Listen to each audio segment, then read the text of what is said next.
Good morning, class. My name is Sophia Reagan, and today we'll be discussing how to properly assess the needs of your priority population. Now, this is going to be correlating with Chapter 4 in your textbooks.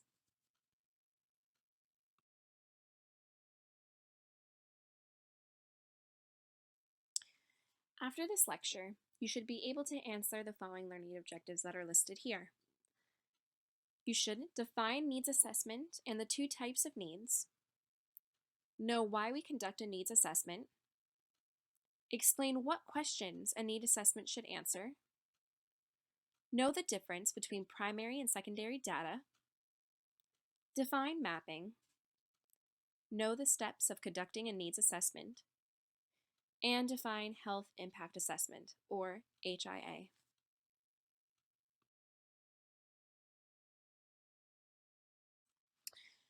Now, a needs assessment or your priority population comes at the third step of a planning process. Some examples of this would be that the priority population needs more knowledge on a matter or needs better health. Now, before you do your needs assessment, however, you need to complete the first two steps of your planning process, which are listed here. The first step is to get a planning committee in place. Once that is done, you must select a planning model that you are going to use to create your education plan for whatever needs that you identify. Then you may identify the needs of your priority population through a needs assessment.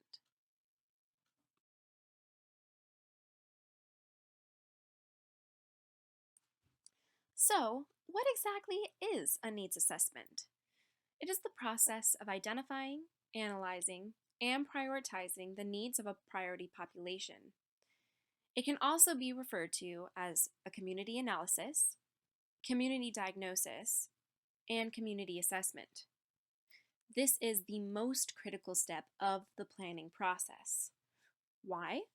Because it provides objective data to define important health problems, set priorities for the program, and establishes a baseline for the evaluation of the program impact later.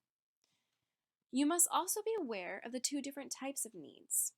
There is true need or actual need, and reported need or perceived need.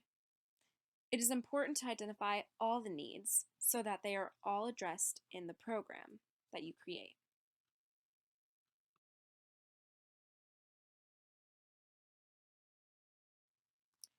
So why should we conduct a needs assessment in the first place? Well, first off, it's a logical place to start. In order for our needs to be met in the first place, we first must identify and measure the needs of the priority population. Secondly, conducting a needs assessment ensures that the appropriate use of planning resources is happening. Third, if you do not conduct a needs assessment, you risk focusing on a less important health problem. Failure of a needs assessment could lead to creating a program focus that prevents or delays adequate attention that should be directed to a more important health problem within your priority population. We also conduct needs assessments so that we can determine the capacity of the community to address specific needs. Now, community capacity is defined as the characteristic of a community that affects their ability to identify, mobilize, and address social and public health programs. Lastly, we conduct needs assessments so that we can get a focus, an idea on maintaining and making interventions to meet the needs of the priority population. This is also very important.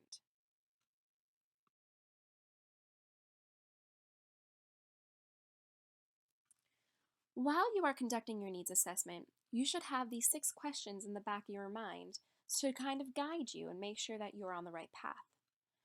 So, needs assessments should answer the following. Who is the priority population? What are the needs of the priority population? Which subgroups have the greatest need? Where are the subgroups located geographically? What is being done to address identified needs? And how well were the needs addressed in the past?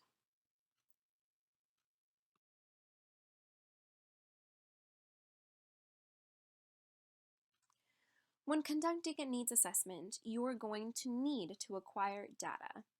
Now, there are two types of data.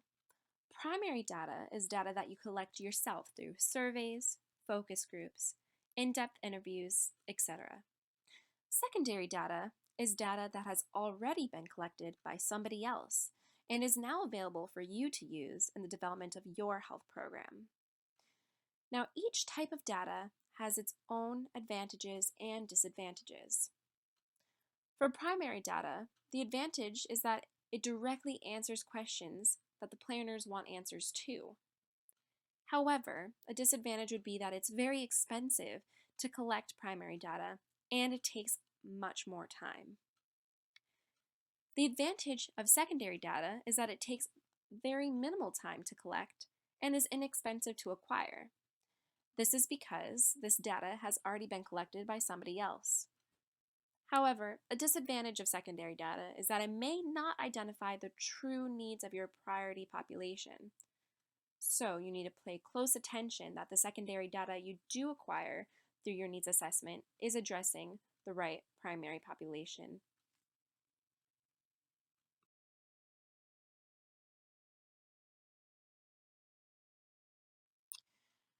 We're now going to focus on primary data. Again, this is data that you collect yourself. There are many sources for primary data, and most of them are listed here. This list includes single-step or cross-section interviews, written questionnaires, face-to-face interviews, telephone interviews, electronic interviews, self-assessment, focus group interviews, multi-step surveys, community forums, meetings, nominal group process, and observation. By looking at some of the methods and sources listed here for primary data, you can see why it costs more money and takes more time to acquire, yet is definitely more tailored to your specific health program and the population that you are addressing.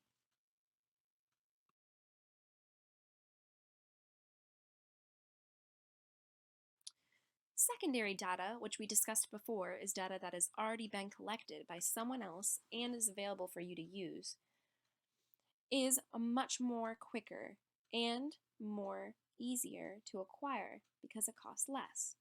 However, the sources are not as many as primary data.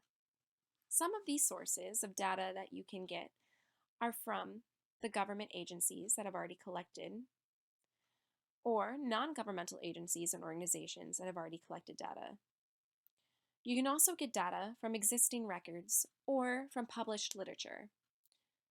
Some sources for published literature include PsycInfo, the Educational Resource Information Center, or ERIC, and the Cumulative Index to Nursing and Allied Health Literature.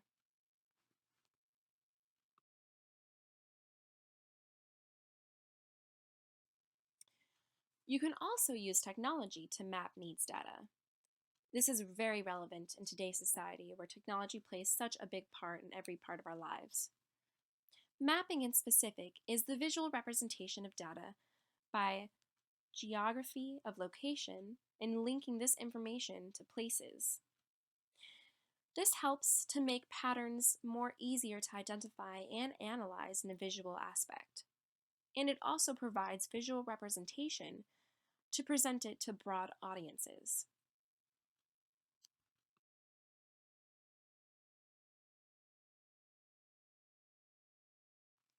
There are 6 steps in conducting a needs assessment. Step 1 is to determine the purpose and scope of the needs assessment. Step 2 is to gather data. Step 3 is to analyze the data that you gathered. Step 4 is to identify risk factors linked to health problems. Step 5 is to identify the program focus. And step 6 is to validate the prioritized needs that you have found through your needs assessment. We will now go through each step in a more in-depth manner.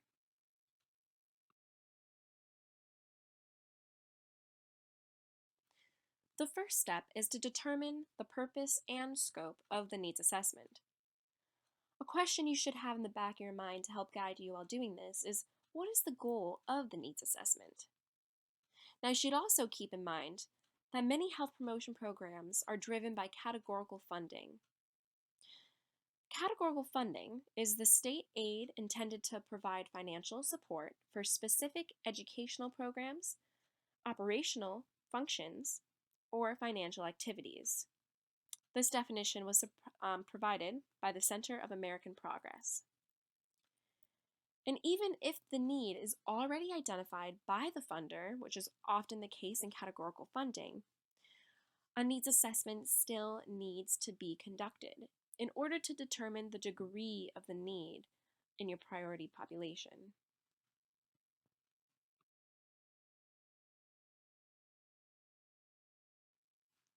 The second step in a needs assessment is to gather data. Now, you want to start with secondary data because, like we stated before, it takes less time and costs less money. Then, you may go back and fill your data gaps with primary data that you gather yourself. This will be more costly and time-consuming. However, it may be worth it to create a more tailored health promotion program for your priority population.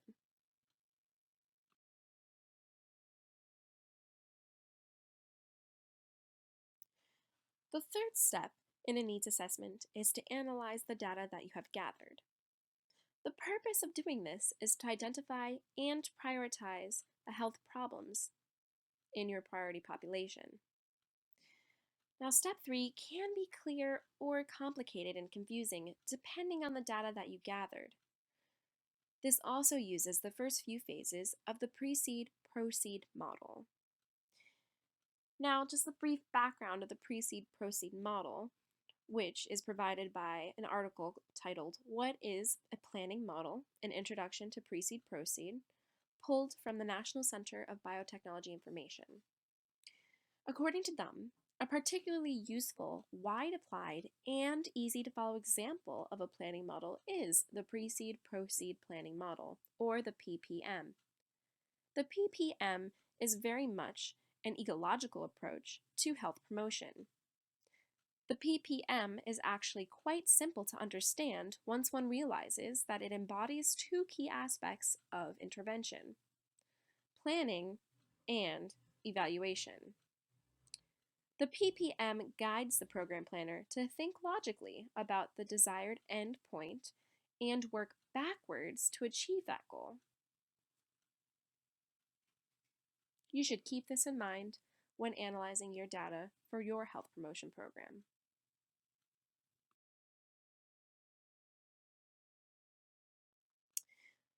The fourth step in a needs assessment is to identify risk factors that are linked to the health problem.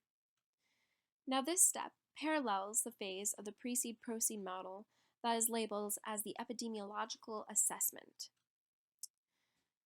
Now, to determine what risk factors that will lessen the health problem in a priority population if changed should include a scope of the 3 different types of risk factors. These include genetic, behavioral, and environmental. After looking at all of these different risk factors individually, it is important that you identify and prioritize them on what affects your health problem in specific the most.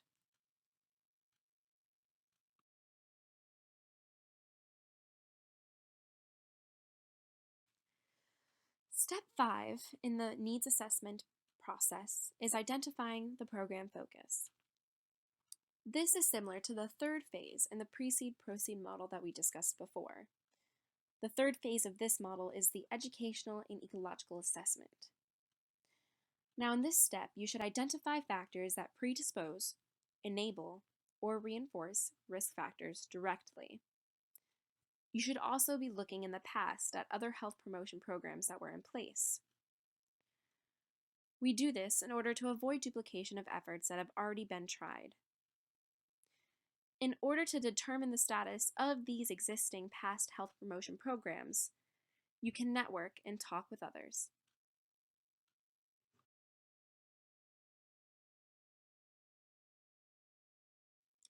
The final step in a needs assessment is validating the prioritized needs. Specifically, validating means to confirm that the need that was identified is the need that should be addressed in your health promotion program. It is rare that you find that your identified need at the end of this process is not the primary need of the prioritized population in your health program. However, it does not hurt to double check the work that you have done.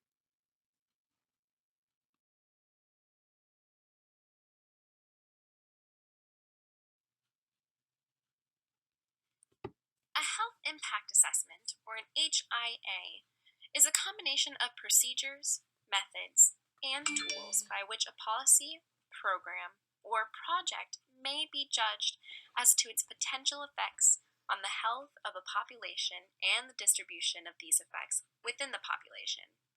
This was a definition taken directly from your textbook. The image shown on this screen shows the process of a health impact assessment. It starts by screening and asking, is a health impact assessment needed? After completing that step, you can move on to scoping, which is what health impacts should be considered and who should be involved in the health impact assessment. After scoping, you can move on to assessment, which is what is the current status? What are the health effects of the potential impacts? After the assessment, you can move on to recommendations, which include questions such as what actions can be taken to improve health or manage health effects.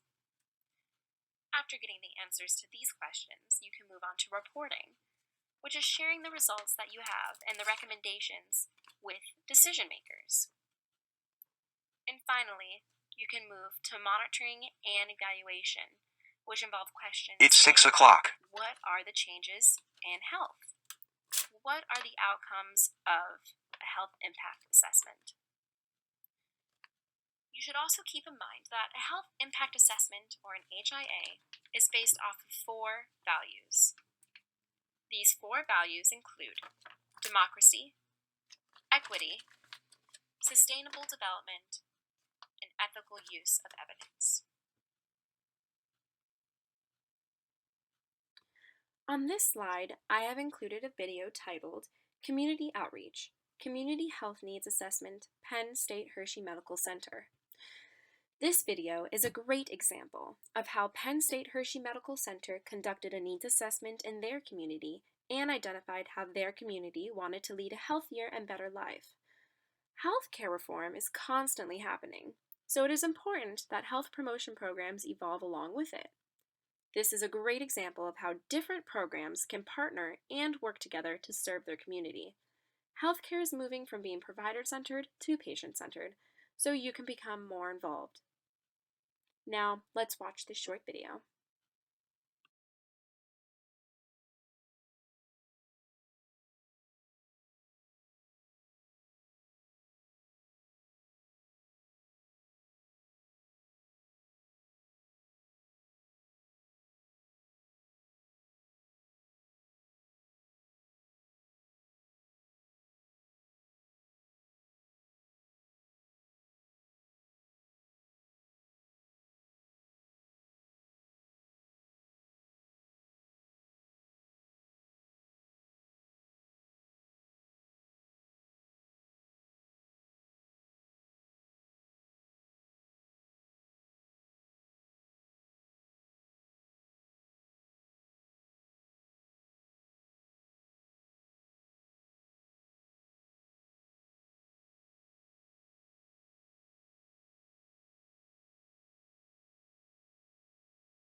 The next steps you should take in this course are to read all of Chapter 4 in your assigned textbook and to complete the in-class activity, which I will hand out in a few short minutes.